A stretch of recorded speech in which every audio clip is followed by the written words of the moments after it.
Hello there, welcome to the news on Nepal television. I'm Rosina Rai, starting with the headlines.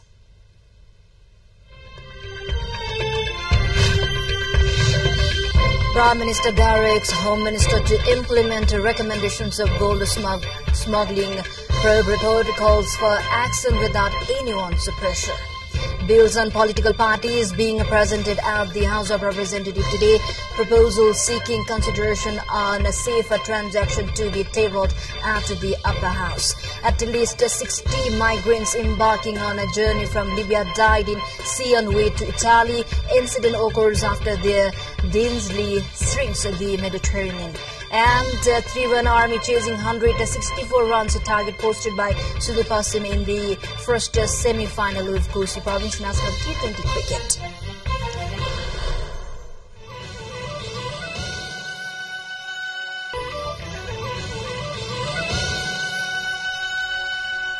Welcome back. Now news in detail. Prime Minister Pushpa Kamal Dahal has directed the Deputy Prime Minister and Home Minister Ravi Lamitsani to implement the recommendations submitted by the High-Level Probe Commission firm to investigate the recent cases of gold smuggling.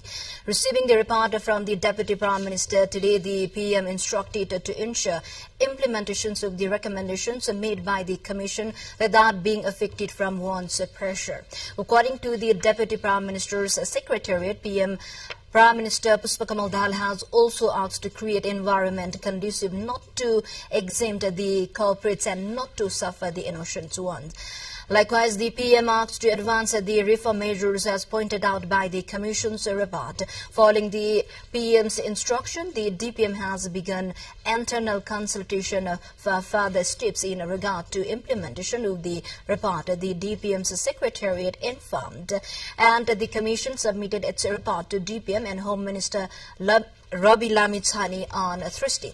The government on October 1st, 2023 had formed the commission led by former High Court Judge Dilli Raj Acharya and Kishore Jang Karki, Prem Raj Joshi and former Additional Inspector General AIG Sakul Thapa as the members of the commission. Now to an update, the meeting of the House of Representatives is underway. Proposal seeking consideration on political parties bill second amendment is to be tabled at the House of Representatives meeting today. Deputy Prime Minister and Home Minister Ravi Lamitsani will table the proposal before the House session today.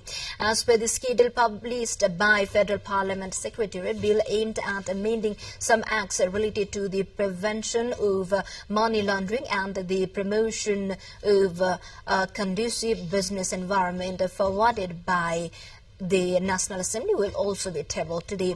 Also, there will be continuation of a discussion on principles and priorities of appropriation bill. Also, the National Assembly meeting is taking place. As per the agenda of today's session, proposals seeking consideration on Safer Transaction First Amendment Bill 2080. Finance Minister Barsaman Pun will present the bill in today's meeting of the upper house. The MPs will continue deliberations on principles of the appropriation bill. The Standing Committee meeting of the Sivan Mass Center is scheduled for today. According to the party secretary Ganesh Saha, the meeting is summoned for 1 p.m. The Standing Committee meeting called on 11th March was adjourned due to some reason. In the meeting today, matters of the party statute, work, division of office bearers and central leaders, resuming parties, business and Tarai Madis campaign among others will be discussed. Also, the by-election scheduled for 27th April and the changed political scenario formation after formation of a new cabinet under Prime Minister Pushpa Kamal Dahal will be the center of discussion in the Standing Committee meeting today. We take a short break here. Stay with us.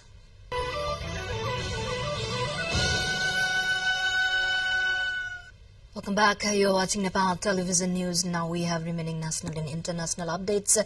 House Committee today held a clause-wise discussion on a bill designed to amend some Nepal acts. The meeting of House of Representatives, Law, Justice and Human Rights Committee held this morning held this morning deliberations on the bill. Earlier, the committee had discussed and registered proposal by lawmakers seeking amendment to clauses and points in the bill. Some lawmakers have suggested removing irrelevant topics in the acts, including that of the Mid-Western University Act, and add new ones.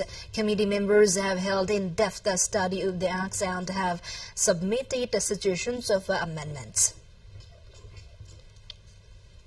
The Women and Social Affairs Committee under the House of Representatives held talks with members of the Scottish Parliament.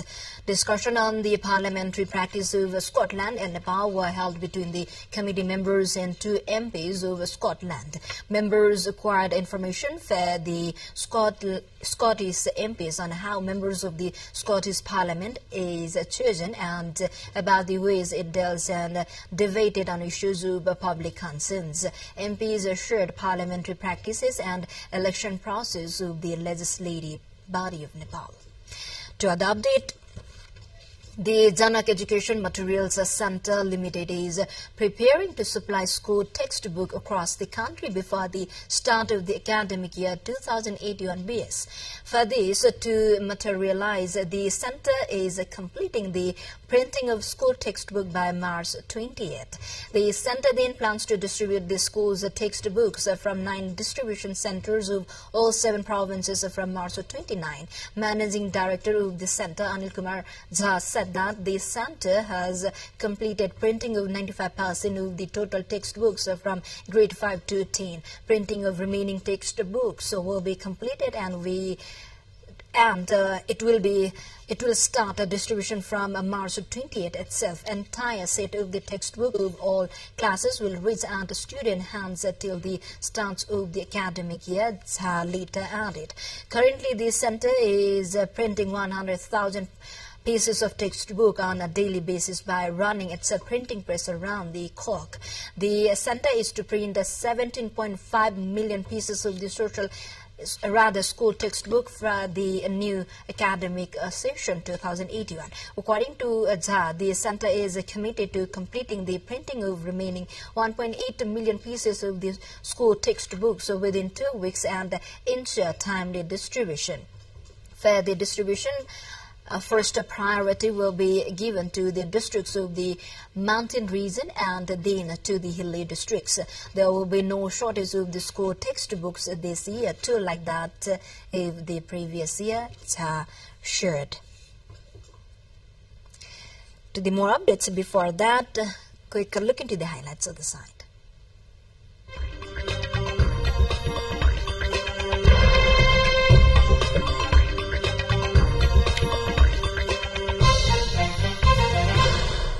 We have now international headliners. At least 60 migrants have died after rover Dingy ran into trouble in the Mediterranean Sea, according to the survivors.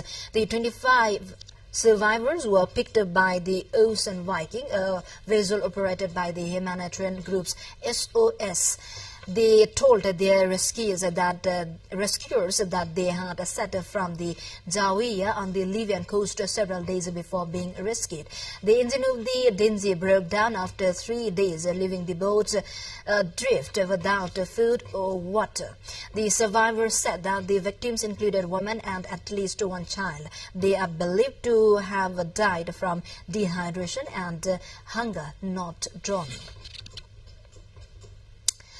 China has attacked a bill going through Congress that could ultimately see TikTok banned in the U.S., accusing it of unjustly behaving like a bandit. The bill passed by the House of Representatives would give TikTok's parent company 6 months to divorce from the firm or face a ban on the app. It still faces an uphill battle in the Senate, but President Joe Biden says he will sign it if it passes Congress. Beijing has vowed to take necessary measures to protect its interest. TikTok is owned by Chinese company ByteDance, a Beijing-based firm registered in the Cayman Islands. To the more updates, before that, let's have a quick look into the highlights of the side we have.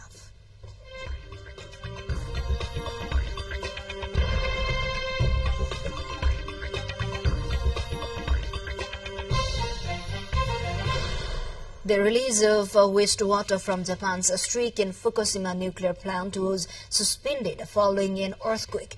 Its operator said was stressing that the move was precautionary.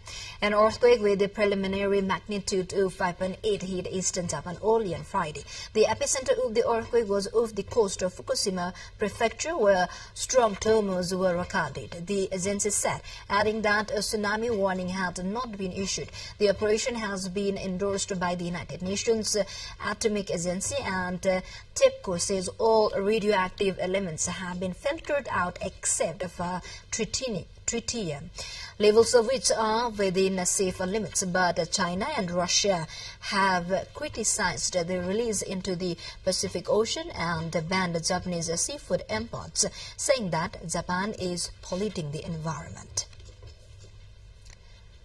Starship, the world's most powerful rocket, flew further and faster than ever before during its third test flight on Thursday, although it was eventually lost as it re-entered the atmosphere over the Indian Ocean. SpaceX set lift from the company's starbase in Boca Chica, Texas, came around 8:25 a.m. local time, was carried live on a webcast that was watched by millions on social media platform X. A few minutes later, SpaceX confirmed that the spacecraft had been lost, presumably either burning up or coming apart during a re-entry or crashing into the sea. During its flight, Starship reached peak altitudes of 234 kilometers, the company said. We are now moving on to sports.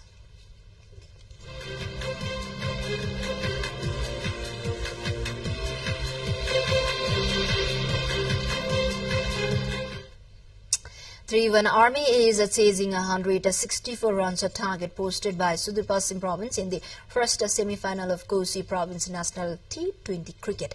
The match underway in Biratnagar, Tribhuvan Army, who won the toss, chose to field first. Sudur made 163 runs at the loss of 9 wickets. Tribhuvan Army as a group winner and Karnali Province as the runner-up have made it to the last 4. From Group B, Lumini Province has entered the semi-final as the winner, while Sudur Province entered as the runner-up. Lumini will face Karnali in the other semi-final later today. Before we wrap up, quick reminders of the headlines once again. Prime Minister directs Home Minister to implement the recommendations of gold smuggling probe report. Calls for action without anyone's pressure. Bill on political parties being presented at the House of Representatives today. Proposal seeking consideration on safer transaction to be tabled at the upper house.